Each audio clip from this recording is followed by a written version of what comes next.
Bonjour amis taureaux, je vais vous parler de vos influences planétaires 2024. Alors pour vous, il y a un gros morceau qui arrive, c'est Pluton qui arrive en Verseau depuis un certain temps déjà. Il va rentrer définitivement dans ce signe en 2024 et donc il va former un carré avec votre soleil natal, avec le taureau. Donc une partie d'entre vous déjà en 2024 sera sous l'influence de Pluton et j'y reviendrai plus en détail. Alors par contre, les autres planètes lentes sont plutôt bien disposées par rapport à votre signe, donc c'est plutôt pas mal. Donc on va voir tout ça.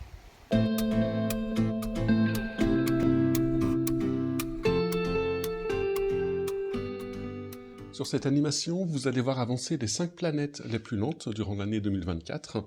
Ce sont les plus importantes sur le plan prévisionnel en astrologie. Ce sont elles qui marquent les événements marquants et des étapes d'une vie. Alors 3 planètes ne vont pas changer de signe, et c'est tant mieux pour vous. Ce sont Neptune et Saturne qui restent en Poisson, un signe situé en sextile par rapport au vôtre, un bon aspect, et Uranus qui reste chez vous, en Taureau. Et pour ces 3 planètes, c'est la dernière année, avant un changement de signe. Pluton, la planète la plus lente, est en train de changer de signe. Elle était en Capricorne depuis 2008, elle est en train de passer en Verseau, et donc de former un carré à votre signe. Alors certains d'entre vous, les natifs de la toute fin du signe, profiteront une dernière fois de ces bons côtés, et d'autres, les natifs du tout début du signe, commenceront à connaître cette période plutonienne, parfois mouvementée. Je vais vous expliquer tout ça en détail. Alors la plus rapide de ces 5 planètes, c'est Jupiter. Elle reste en moyenne 1 an par signe. Elle va commencer l'année chez vous, et c'est excellent, profitez-en. Puis elle va passer la seconde partie de l'année en Gémeaux. Elle sera alors neutre pour les taureaux. En fait, elle formera ce qu'on appelle un semi-sextile. C'est un aspect moins puissant, un peu utilisé. On va regarder plus en détail comment chaque planète va vous influencer, et donc on va commencer par la plus lente, Pluton. Alors c'est le gros morceau de l'année, mais je voudrais tout de suite rassurer ceux d'entre vous qui appréhendent son arrivée en carré à votre soleil. Votre vie ne va pas forcément devenir une tragédie. Pluton depuis 2008 était en Capricorne, donc en opposition au Cancer et en carré au Bélier et à la Balance. Et les Béliers, Balance et Cancer ne ressortent pas tous traumatisés par cet aspect de Pluton, leur soleil. J'ai moi-même ma lune et mon soleil en Cancer, et donc Pluton a formé tour à tour une opposition à ma lune et à mon soleil. Alors il n'y a pas eu d'événement dramatique à proprement parler dans ma vie, mais je me suis créé tout seul mes propres drames pour la Lune, puis pour le Soleil. En fait, c'est mon adaptation aux nouvelles situations qui a été désastreuse. Et surtout, j'ai été mon propre bourreau. Mais le résultat a été le même, je me suis retrouvé au pied du mur, dans l'obligation de changer. Je ferai sûrement une vidéo sur ces transits plutoniens d'ailleurs. Enfin, tout ça pour dire que tout est rentré dans l'ordre naturellement, quand le départ de Pluton indiquait la fin de ces périodes, et surtout que ça a été comme un tremplin. J'ai plus évolué et compris sur moi-même durant ces 2 transits que durant le reste de ma vie. C'est vrai qu'il y a eu des moments très difficiles sur le coup, mais quand je regarde en arrière, je me dis que ça en valait la peine. Et c'est l'objectif de Pluton. Provoquer en nous une transformation, déconstruire tous les vieux conditionnements, les principes, les valeurs, les habitudes, les comportements, les modèles de pensée que nous avons adoptés mais qui ne sont pas vraiment les nôtres. Pluton veut mettre à la poubelle tout ce qui n'est pas inscrit dans notre ADN propre, notre ADN personnel, on pourrait dire tout ce qui ne figure pas dans notre thème astral. Pluton veut nous métamorphoser en ce que nous devrions être. Il veut provoquer un glissement du moi vers le soi. Et donc parfois, il faut se séparer d'une partie de son être, d'une part de cette identité qu'on construit depuis tout petit, cette identité qu'on a forgée puis qu'on a renforcée durant notre croissance, en croyant fermement qu'elle était l'exacte réplique visible de ce que nous sommes au plus profond de nous. Et ce n'est jamais le cas, et c'est normal. On se construit en fonction de notre éducation, de notre environnement, de nos interactions, des circonstances, de nos parents. On se construit un ego qui est indispensable pour se défendre, pour faire valoir ses droits, pour assurer sa sécurité, sa survie. Et le soleil, dans un thème astral, symbolise en grande partie cet ego. Il représente un peu l'image idéale que l'on a de soi. Eh bien, quand Pluton vient titiller le soleil, comme pour vous en carré, c'est tout cet édifice qui est remis en cause. Mais ces remises en cause, ces transformations nécessaires, tout ça demande du courage. Notre instinct est de résister, de préserver ce qu'on connaît, ce qu'on a déjà. Et si on résiste trop, si on refuse de lâcher prise, si on s'agrippe au passé et à tout ce qui est devenu obsolète dans notre vie et dans notre tête, la vie se fera un malin plaisir de provoquer des événements qui nous forceront à revoir notre copie. Alors ces événements ne seront évidemment pas des bonnes nouvelles, mais des choses qui bousculent, qui chamboulent, qui dérangent, qui déstabilisent, qui font dérailler, qui font trembler l'édifice au point parfois de le faire s'écrouler. N'importe quel secteur de la vie, hein, peut être concerné, du moment que cela provoque le début d'un processus de remise en question de notre identité. Mais Pluton a aussi d'autres caractéristiques. Il est très lié aux notions de pouvoir. Avec cette planète qui forme un carré à notre Soleil, on peut parfois ressentir un sentiment de puissance et être tenté d'en abuser, d'avoir une emprise sur les autres. Le contraire est aussi possible. On peut, durant cette période, subir l'emprise, hein, d'une personne influente autour de nous. Ça peut être un patron, un mari, un père, une mère, hein, ou n'importe qui. Alors j'ai dressé un tableau pas très reluisant, hein, de cette planète et de ses effets possibles en carré, mais je suis volontairement allé dans les extrêmes. Des personnes qui se remettent déjà régulièrement en question, qui font tout un travail sur elles, qui acceptent de ne pas tout contrôler tout le temps, vivront de manière beaucoup moins lourde, hein, ce transit de Pluton. Et dans tous les cas, comme je le disais, on ressort changé d'un tel transit, et normalement plus proche de la personne que nous sommes réellement au fond de nous. Alors, petite précision technique, Pluton va atteindre 2,06 du Verseau en 2024. Chaque signe fait 30 degrés. Donc, ce ne sont que les natifs des 3-4 premiers jours du Taureau qui sont directement sous l'influence de Pluton cette année. On le voit sur cette courbe, hein, qui représente le parcours de Pluton sur 3 ans, de 2023 à 2025. Sous la ligne noire, c'est le signe de Capricorne, et au-dessus, c'est le Verseau. En 2023, la planète est passée en Verseau du 23 mars au 11 juin. Certains d'entre vous, nés en début de signe, ont sans doute déjà perçu cette lame de fond, hein, plutonienne. Et en 2024, on voit qu'il va passer la majeure partie de l'année en Verseau, donc jusqu'à 2,06 degrés. Il va juste revenir en Capricorne entre le 1er septembre et le 19 novembre. Ça va être bref, mais il aura une influence sur la fin de votre signe, et s'installer définitivement en Verseau à partir du 19 novembre. Alors, en tout début d'année, et donc entre septembre et novembre, Pluton va reformer un trigone avec votre signe, et les natifs des 2-3 derniers jours du Taureau pourront profiter une dernière fois des bons côtés de cette planète. Alors, un bon aspect de Pluton peut indiquer une période où on a accès à des ressources internes insoupçonnées, qui procurent un sentiment de puissance. On peut s'étonner, soi-même et les autres, par notre capacité de travail, notre sang-froid, notre aptitude à diriger, à influencer un groupe. Notre inconscient libère une sorte d'énergie primaire, qu'on ne connaissait pas, et on peut se découvrir une force morale, qui modifie nos perspectives, hein, et notre perception de nous-mêmes. Alors là aussi, on ressort changé d'un tel transit, hein, on devient plus proche de la personne que nous sommes réellement au fond de nous, plus authentique, avec un regard plus lucide, hein, sur nous-mêmes et sur la vie. Comme l'année dernière, vous pourrez retrouver le graphique, hein, qui vous permet de savoir quand vous serez sous l'influence la plus forte de Pluton, en fonction de votre date de naissance. J'ai mis le lien dans la description de la vidéo. Alors, il y a deux courbes, hein, pour Pluton, pardon. Celle de Pluton en trigone, si vous êtes de la fin du signe, et celle de Pluton en carré, si vous êtes du début du signe. Alors Neptune est en Poisson depuis 2011, elle va rester dans ce signe jusqu'en 2025, année où elle va passer en Bélier. Et donc le sextile qu'elle forme avec les Taureaux sera d'actualité encore toute l'année 2024, mais ce sera la dernière année. Alors Neptune est une planète très lente, un peu moins que Pluton, mais elle installe elle aussi un courant de fond, une sorte de tonalité, une ambiance, pour quelques mois ou quelques années selon les cas. Elle fait les choses plus en douceur que Pluton, mais elle peut aussi être assez déstabilisante, hein, faire perdre nos repères. Elle joue beaucoup sur les états d'âme, le moral, la quête de sens. Alors heureusement pour vous, ce sont les bons côtés de cette planète que le Taureau connaîtra en 2024. Le troisième décan sera plus directement sous son influence car la planète est à la toute fin du signe des Poissons. Elle peut apporter une touche un peu magique à la vie, une part de merveilleux, de poésie. On se sent relié à quelque chose de plus vaste, que ce soit la nature, l'humanité, l'univers. Elle procure souvent le besoin de donner un sens à sa vie, à ce qu'on fait, et donc on peut parfois être attiré par la spiritualité. On peut avoir envie de prendre de la hauteur, hein, on relativise plus facilement. On est aussi plus dans l'empathie, dans l'altérité. On s'oublie plus volontiers au profit des autres. Un autre effet bénéfique d'un bon transit de Neptune est l'accès à de très bonnes intuitions. Donc n'hésitez pas à vous écouter encore, hein, durant cette période. Gardez à l'esprit qu'une idée qui surgit comme ça, sans réfléchir, on ne sait pas trop d'où, est souvent une information qu'on nous offre.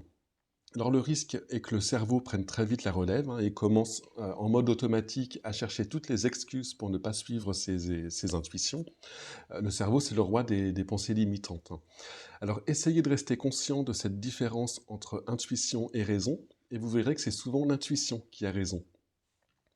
Alors comme l'année dernière, vous pouvez connaître les périodes de plus forte influence de chaque planète lente en fonction de votre jour de naissance. Les courbes sont disponibles par le lien dans la description de la vidéo. Ici, on a celle de Neptune pour les taureaux. En rouge, c'est le trajet exact de Neptune, et en jaune, c'est la zone où son influence est très forte. Donc ce sont surtout les natifs de la fin du signe qui sentiront le plus fortement cette ambiance neptunienne. Donc si vous êtes né le 19 mai par exemple, les dates sont sur la gauche, ce sera une bonne partie de l'année, de mi-février à la fin de l'année. Si vous êtes né le 17, il y aura une première période où Neptune aspectera fortement votre soleil, ce sera dès le début de l'année et jusqu'à début mai, puis de début septembre à la fin de l'année. Alors Uranus est dans votre signe depuis 2018, mais c'est la dernière année. L'année prochaine, elle passe en Gémeaux, et donc elle sera beaucoup plus neutre pour vous pour les 8 années à venir. Le mode d'action d'Uranus est très différent de celui de Neptune ou de Pluton. Cette planète vient réveiller, stimuler tout ce qui fait notre singularité. Depuis notre naissance, on se construit une identité qui est très liée à notre environnement, notre éducation, nos parents, nos relations, nos expériences, et elle aboutit à la personne que nous sommes aujourd'hui, avec notre histoire, notre passé, nos convictions, nos doutes, nos goûts.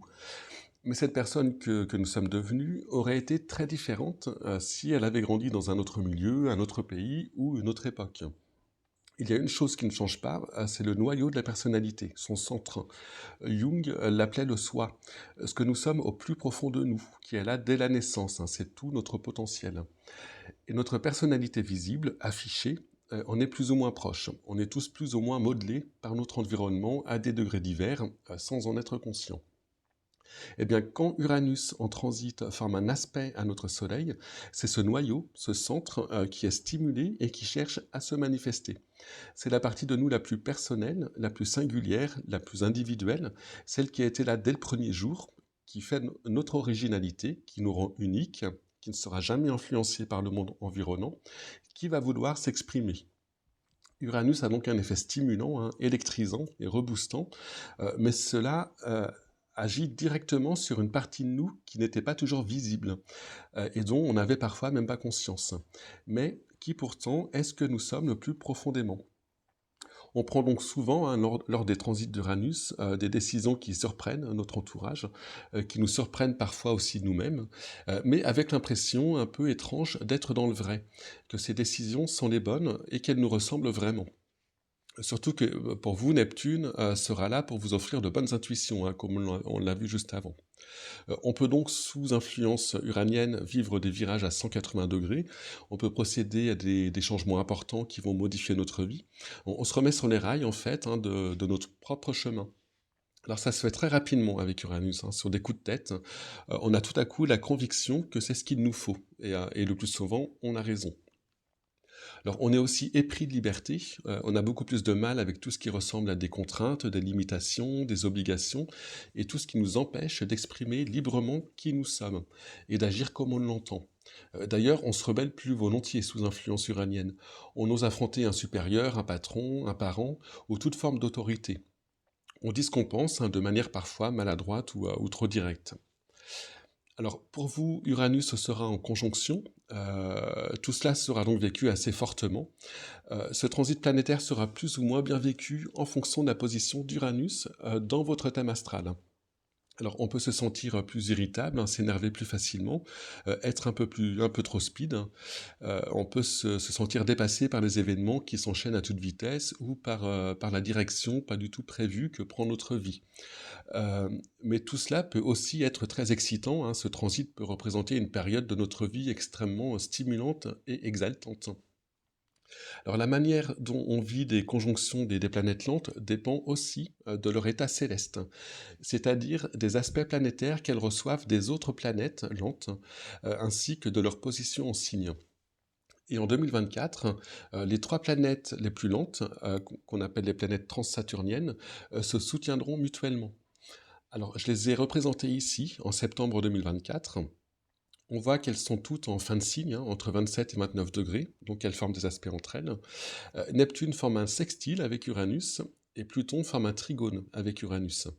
Et il y a par ailleurs un sextile, hein, entre Neptune et Pluton, qui ne nous concerne pas ici, mais qui est présent depuis presque 80 ans. Donc l'état céleste de ces planètes est excellent, et la conjonction d'Uranus à votre Soleil devrait plutôt vous aider, plutôt que vous agacer. Alors, comme toujours en astrologie, ce qui se passe à l'intérieur, ce qui se joue en nous, fait écho à l'extérieur, et la vie va créer des situations qui vont vous permettre de profiter de ces périodes. Dans le cadre d'une conjonction avec un Uranus en bon état céleste, ce sont des opportunités, des imprévus, des rencontres qui vont vous permettre de modifier le cours de vos vies. Cela peut arriver dans le travail, dans la vie sentimentale. Ça peut être un voyage imprévu à valeur initiatique, hein, par exemple, un déménagement soudain dans une autre région, ou n'importe quoi, avec toujours une notion de nouveauté, de découverte, qui nous permet aussi de découvrir une nouvelle facette de nous-mêmes. Alors, dans le cadre d'une conjonction, nous ne sommes pas toujours maîtres, hein, des changements qui peuvent arriver, mais avec le soutien des autres planètes, y compris de Saturne, hein, dont je parlerai juste après, vous arriverez à tirer bénéfice, hein, de ces imprévus. Alors, la position des planètes dans le thème astral permet de préciser le ou les secteurs concernés, hein, par ces changements. Alors, comme pour Neptune, vous pourrez retrouver par le lien en description la courbe d'Uranus, hein, pour voir vos périodes de plus forte influence en fonction de votre date de naissance. Alors, il y a un moment particulier concernant cette planète, c'est la conjonction Uranus-Jupiter d'avril 2024. Cette conjonction a lieu tous les 14 ans, et je parle de son influence possible à un niveau global dans la vidéo sur les influences planétaires générales de 2024, que je vous mets en lien, en commentaire, en description, pardon. Mais elle va également vous toucher à un niveau plus individuel. Alors, l'aspect exact aura lieu le 21 avril, mais ce sont des planètes lentes, hein, donc la période chaude s'étalera sur quelques semaines. Cette conjonction va se produire à 21 degrés 50 du Taureau. Alors, on a vu qu'Uranus est une planète qui stimule, qui réveille, qui accélère, et à ce moment-là, son influence sera amplifiée par une autre planète très énergique, Jupiter, qui amplifie, qui développe les choses, hein, et qui facilite. Alors ça va se passer dans le signe qui contient votre Soleil, et Jupiter est une planète qui a une excellente influence lorsqu'elle passe sur notre Soleil natal. C'est sans doute le meilleur transit planétaire, hein. J'en parlerai plus en détail dans la partie sur Jupiter. En tout cas, cette période, qui va de la mi-avril à peu près à début mai, devrait être extrêmement bénéfique pour vous, si vous savez en profiter. Les planètes ne font pas les choses à notre place, hein, et si on ne fait rien, forcément il y a moins de chances d'obtenir quoi que ce soit. Toujours est-il qu'avec ces deux planètes très stimulantes, vous devriez vivre un milieu de printemps exaltant, avec une humeur au beau fixe. L'envie de faire plein de choses, hein, d'innover, de tenter de nouvelles expériences. Et la vie ou l'univers, qui seront sur la même longueur d'onde à ce moment-là, mettront plus facilement sur votre route ces événements, ces rencontres, ces situations inattendues, qui vous permettront de concrétiser tout ça. Alors ça peut être aussi le moment où certains d'entre vous décideront de tourner une page, hein, de changer de vie, pourquoi pas. Cette conjonction pourrait être aussi vécue sur un plan plus intérieur pour certains d'entre vous. Elle peut marquer l'éclosion d'une partie de soi qui restait latente, le fameux noyau, hein, dont je parlais plus tôt, et elle peut indiquer un épanouissement très rapide, un peu comme l'explosion, hein, d'une personnalité qui apparaît au grand jour. Uranus ayant un côté cérébral, cela pourrait également se manifester sous forme d'idées géniales, de fulgurances, ou de solutions qui apparaît d'un coup s'il y avait un problème, hein, ou une situation bloquée depuis un certain temps. Alors cette conjonction devrait être ressentie par tous les taureaux, car Jupiter, hein, comme Saturne, de par leur vitesse ni trop lente ni trop rapide, colore l'ensemble du signe où elle passe, même si ça devrait être plus intense pour ceux ayant leur soleil vers 21-22 degrés, avec un petit peu de marge, donc si vous êtes né entre les 9 et 15 mai environ. Alors, on a en plus une troisième planète qui vient s'ajouter dans la partie, c'est une planète rapide, Mars, qui va se placer de manière à former un bon aspect à cette conjonction, et se placer donc en sextile à votre Soleil, si vous êtes né entre les 11 et 14 mai. Alors Mars n'agira que du 18 au 22 à peu près, Elle est bien plus rapide que les deux autres, mais elle va encore augmenter votre niveau d'énergie, de rayonnement, et elle peut indiquer le moment où un événement vous touchera en liaison avec cette conjonction Uranus-Jupiter. Alors Saturne est en Poisson depuis mars 2023 et va rester dans ce signe durant toute l'année 2024. En Poisson, Saturne est bien située par rapport au Taureau, puisqu'elle forme un sextile, et donc durant sa traversée des Poissons, à un moment donné ou à un autre, la planète va former un sextile exact au Soleil de votre thème astral. Saturne est mal perçu car on l'associe souvent aux frustrations, aux retards, aux empêchements, aux échecs, mais le message de cette planète est souvent incompris. Saturne exige de nous une grande lucidité sur ce que nous sommes, sur nos besoins, nos désirs, nos relations. Il nous demande de mûrir, de nous responsabiliser, d'accepter les contraintes, les obligations, les limites que la vie nous impose. Et donc il nous met à l'épreuve et il nous teste lorsqu'il forme des aspects tendus à notre soleil, donc à notre signe. En 2024, ce ne sera pas le cas. En Poisson, Saturne forme un aspect harmonique et donc il sera plus dans une dynamique de construction, de consolidation. Il y aura aussi bien sûr toujours ces notions de responsabilisation, de maturité à acquérir, mais cela se fera sans contrainte. Ce ne sera pas par obligation ou en réaction à des événements qui nous obligent à fournir un effort malgré nous. Il peut donc ici augmenter nos responsabilités, mais de façon positive. Cela peut être une augmentation des responsabilités au travail, par exemple, mais aussi en famille, avec une prise en charge de nouveaux membres, par exemple, un parent, un enfant, ou lors d'une recomposition familiale. Saturne est une planète qui consolide quand elle est en bon aspect comme ici. C'est donc bénéfique sur le plan de la santé, mais aussi pour le moral, pour la confiance en l'avenir. Il y a durant ce transit une certaine force qui peut se dégager de nous, une sorte de sérénité, quelque chose de rassurant pour les autres. La période sera aussi propice pour tout ce qui concerne la mise en place de bases, d'assises, de fondations, pour des projets par exemple, pour asseoir les choses, ou pour la construction tout court. Alors, je vous mets la courbe de Saturne pour les taureaux. Vous avez les dates de naissance sur la gauche. Saturne sera donc en sextile exact à un moment ou à un autre pour les 2 tiers des taureaux en 2024. Pour le dernier tiers, ce sera en 2025. Mais comme je le disais, Saturne se colore des valeurs poissons le temps qu'il est dans ce signe, et donc ce sont tous les taureaux qui connaissent une période saturnienne favorable, même si ce sera plus tangible dans la période de formation de l'aspect exact. Alors, pour une naissance du 2 mai, par exemple, l'influence saturnienne sera particulièrement forte de fin février à début avril et de début octobre à fin décembre. Alors, Jupiter est dans votre signe en taureau depuis mai 2023. Même si la planète irradie sur l'ensemble du signe, seule la moitié d'entre vous a pu vivre le passage de Jupiter sur le soleil de son thème astral en 2023. Le 25 mai prochain, en 2024, c'est tous les taureaux qui auront connu cet excellent transit du passage de Jupiter sur leur soleil, avant le passage de la planète dans le signe suivant, donc en Gémeaux, où elle aura beaucoup moins d'impact sur vous. Alors quand je dis neutre, je parle de sa position par rapport à votre soleil, donc à votre signe astrologique, le seul élément dont on peut tenir compte dans les horoscopes. Mais Jupiter formera des aspects à d'autres éléments de votre thème. Alors je vous mets le lien en description d'une vidéo que j'ai faite il n'y a pas longtemps où j'explique justement la différence entre l'étude prévisionnelle basée sur un thème astral et les horoscopes, comme je fais ici. Alors Jupiter éclaire un petit peu tout ce qu'il touche. Quand il passe sur notre Soleil, comme ce sera le cas pour vous, il apporte une certaine confiance en soi, un moral au beau fixe, un rayonnement naturel.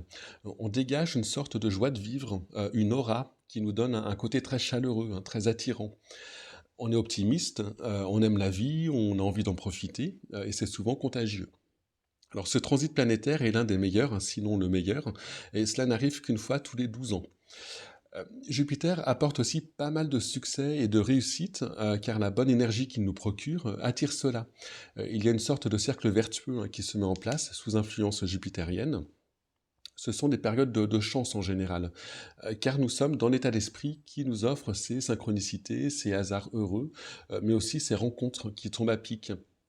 D'ailleurs, le soleil symbolisant entre autres la figure masculine dans un thème, le passage de Jupiter sur le soleil, donc dans votre signe, peut indiquer le début d'une histoire sentimentale sérieuse et a priori durable, car Jupiter apporte une part de protection. Au niveau du travail, ce passage de Jupiter peut indiquer une promotion, un avancement, une augmentation ou une reconnaissance. C'est d'ailleurs un bon moment pour se faire valoir, se mettre en avant, pour se vendre. C'est aussi un bon moment pour relever des défis, pour s'atteler à des tâches difficiles, des dossiers compliqués, car Jupiter facilite beaucoup les choses. Vous pouvez aussi profiter de ce bon aspect de Jupiter pour jouer au loto, pour provoquer la chance, ça ne coûte rien. Mais ce serait trop simple si c'était si facile. En fait, il y a une utilité à l'astrologie, mais aussi une éthique. On en tire le maximum de bénéfices si on garde, si on garde une vue humaniste et pas trop matérialiste à son usage. Alors là, vous avez la courbe de Jupiter lorsque la planète sera dans votre signe. Donc la courbe va du 1er au 25 mai. Ensuite, Jupiter passe en Gémeaux. Donc si vous êtes né le 10 mai, par exemple, vous serez sous une bonne influence de Jupiter de début avril jusqu'au 20 avril à peu près. Si vous êtes né le 27 avril, ce sera dès le début de l'année et jusqu'à la mi-février. En fait, ça aura commencé bien avant, car votre Soleil est situé dans la zone de la boucle de rétrogradation de Jupiter, et donc vous bénéficiez d'une influence bien plus longue. Alors si vous voulez en savoir plus sur cette boucle de rétrogradation, je l'explique en détail dans la vidéo sur Jupiter en Taureau justement, que je vous mets dans le lien en description. Alors, je vais maintenant vous montrer des tableaux, des vues d'ensemble de vos influences planétaires pour 2024. Vous pourrez retrouver ces tableaux par le lien dans la description. Et par ce lien, vous aurez également toutes les interprétations pour ce tableau, donc ligne par ligne, planète par planète, et couleur par couleur, donc le bleu, le rouge et le jaune. Ces tableaux sont un petit peu plus complets qu'en 2023, notamment concernant les planètes rapides, où j'ai mis tous les aspects que ces planètes faisaient par rapport à votre Soleil. Alors il y a un tableau par décan. Donc chaque ligne représente une planète et vous avez les mois de l'année en haut du tableau. Donc les 5 premières lignes sont celles des planètes lentes dont je vous ai parlé dans cette vidéo. Alors les zones sont colorées uniquement pour les périodes de plus forte influence sur votre décan. Donc quand les périodes sont en bleu, c'est que la planète forme un aspect harmonique avec votre signe. En rouge, c'est quand la planète forme un aspect plus tendu. Et en jaune, c'est une conjonction. Donc quand la planète est dans votre signe et dans votre décan. Alors j'ai mis des R majuscules sur chaque ligne quand la planète correspondante est rétrograde, pour ceux que ça intéresse. Les 4 lignes du bas sont celles des planètes rapides. Alors je ne vais pas en parler dans cette vidéo, car vous voyez qu'à l'échelle d'une année, c'est assez compliqué. Il faut juste savoir que Vénus ne va pas rétrograder, comme elle l'a fait en 2023, et Mars va commencer une rétrogradation à la toute fin de l'année, en décembre. Mercure va rétrograder 3 fois, comme tous les ans. Je reviendrai de toute façon sur tout ça dans les prévisions mensuelles. Mais avec ces tableaux, vous avez déjà un aperçu des moments où telle ou telle planète rapide sera plus ou moins bien disposée pour vous, et cela pourra vous aider pour planifier certaines choses. Donc voilà pour les taureaux, je vous souhaite à tous une excellente année, et je vous remercie de m'avoir écouté, et je vous dis à très bientôt.